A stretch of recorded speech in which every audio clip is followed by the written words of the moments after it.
Hello friend, welcome back to my YouTube channel Mampi রান্নাঘর। তো আজকে দেখো তোমাদের আমি এই গরমের সময় কুলফি রেসিপি বানিয়ে দেখাচ্ছি। তো কীভাবে বানাইতে তোমরা দেখো। প্রথমে দেখো আমি এক প্যাকেট পুরো ফুল মিল্ক নিয়ে নিয়েছি, আমুল গোল্ড যে ফুল মিল্ক সেটা নিয়ে নিয়েছি। এই মালাই কুলফি বানাতে গেলে কিন্তু এই ফুল মিল্কটা নিতে হবে, না হলে কিন্তু ঘনত্বটা খুব বেশি ভালো হবে না। তাই অবশ্যই এই আমুল গোল্ড কাউ মিল্ক যেটা আছে সেটা নিতে হবে। তো দেখো আমি ওটাকে এক প্যাকেট নিয়ে নিয়েছি। নিয়ে এবার আমি কিন্তু একদমই জল দেবো না, পুরো জল ছাড়া এটা কিন্তু জাল দেবো। তো দেখো দুধটা আমার একটু হালকা হালকা গরম হয়েছে। আমি এক প্যাকেট আমুল দুধ দিয়ে দিলাম, আমুলের যে সাদা প্যাকেটে দুধটা পাচ্ছে সেটা দিয়ে দিলাম, আমুলিয়া ওটা।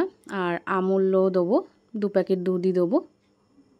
তো দিয়ে দেখো একটু ভালো করে নাড়িয়ে নিলাম, নাহলে কিন্তু সঙ্গে সঙ্গে না নাড়িয়ে নিলে দলা দলা পেকে যাবে, তাই জন্য একটু নাড়িয়ে নিলাম। নিয়ে আরও 1 প্যাকেট দুধ দিয়ে দিচ্ছি। তো দেখো ওটা আমুলিয়া, এটা আমুল দিয়ে দিলাম 10 টাকা দুটো প্যাকেট, দুটো পুরোটাই দিয়ে দিলাম। এতে দুধটা আরও বেশি ঘন করার জন্য ওটাকে আমি 2 প্যাকেটই দিয়ে দিলাম। তোমরা চাইলে এর থেকে বেশিও দিতে পারো বা 1 প্যাকেটও দিয়ে করতে পারো, যে যেরকম ঠিকটা চাইবে সেরকম করতে পারো। তো দেখো এবার হ্যান্ড উইক্সের সাহায্যে আমি ভালো করে ফাটিয়ে নিচ্ছি, নাহলে কিন্তু দুধটা যেহেতু সেভাবে গরম হয়নি তাই দালা দালা পাকিয়ে গেছে। সেই জন্য এইভাবে করে নিলে কিন্তু প্রত্যেকটা দালা ভেঙে যাবে। তাই এইভাবে করে একবার অবশ্যই করে নেবে। শুধু হাতা দিয়ে নাড়লে কিন্তু এরকমভাবে দলাগুলো ভাঙবে না। তাই এইভাবে হ্যান্ড উইক্সের সাহায্যে করলে এতে একটা ফর্ম মতো হবে, তাতে এটা খেতেও ভালো হবে আর মুখের মধ্যে দলাও পড়বে না। তো দেখো আমি 50 মতো বাতাসা দিয়ে দিলাম।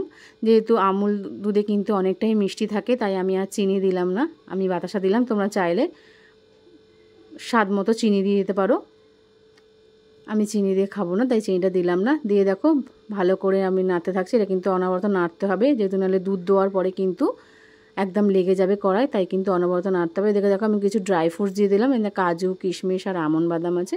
তোমরা চাইলে পেস্তাও দিতে পারো, আমার ঘরে ছিল না তাই আমি পেস্তা দিইনি।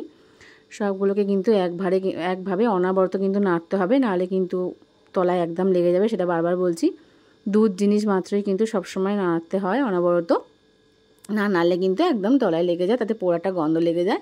তো দেখো অনেকটা মোটামুটি আমার দুধটা শুকিয়ে এসছে। এবার আমি অল্প একটু কেশর দিয়ে দিলাম, জাস্ট এতে খুব সুন্দর একটা গন্ধর জন্য, আর কালারটা কিন্তু খুব ভালো আসার জন্য সামান্য পরিমাণে অল্প একটু কেশর দিয়ে দিলাম। তো দুধটা একটু জাল হবে, একটু জাল হওয়ার পর তোমাদের ঠিকঠাক দেখাবো ঠিক কতটা ঠিক অনুযায়ী নামাতে হবে।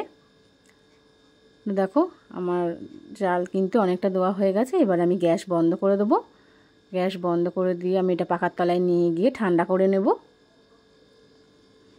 এরকম কিন্তু নেড়ে নিতে হবে, না হলে কিন্তু এক জায়গায় দুধটা জমে যাবে। তাই জন্য এরকমভাবে কিন্তু অনবরত নাড়তে হবে যতক্ষণ না ঠান্ডা হবে।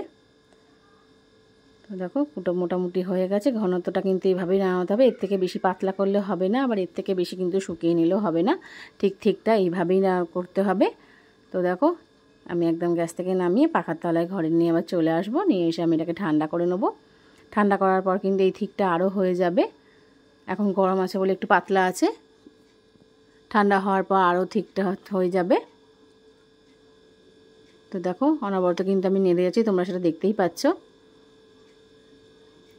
রাস্তায় যে কুলফিগুলো খেতে হয় তার থেকেও কিন্তু অনেক সুন্দর খেতে লাগবে এভাবে বাড়িতে বানিয়ে খেলে। একসাথে সবাই মিলে খেতেও পারবে আর খেতেও খুব সুন্দর হয়। তো দেখো মোটামুটি আমার এবার ঠান্ডা হয়ে এসছে। এবার আমি তোমাদের মোল্ডে ঢেলেও দেখাবো। তো দেখো একদম কিন্তু আমার ঠান্ডা হয়ে গেছে। ঠান্ডা হওয়ার পরেই কিন্তু মোল্ডে দিতে হবে, তার আগে মোল্ডে দেওয়া যাবে না। তো দেখো মোল্ডে আমার ঢেলে নিয়েছি।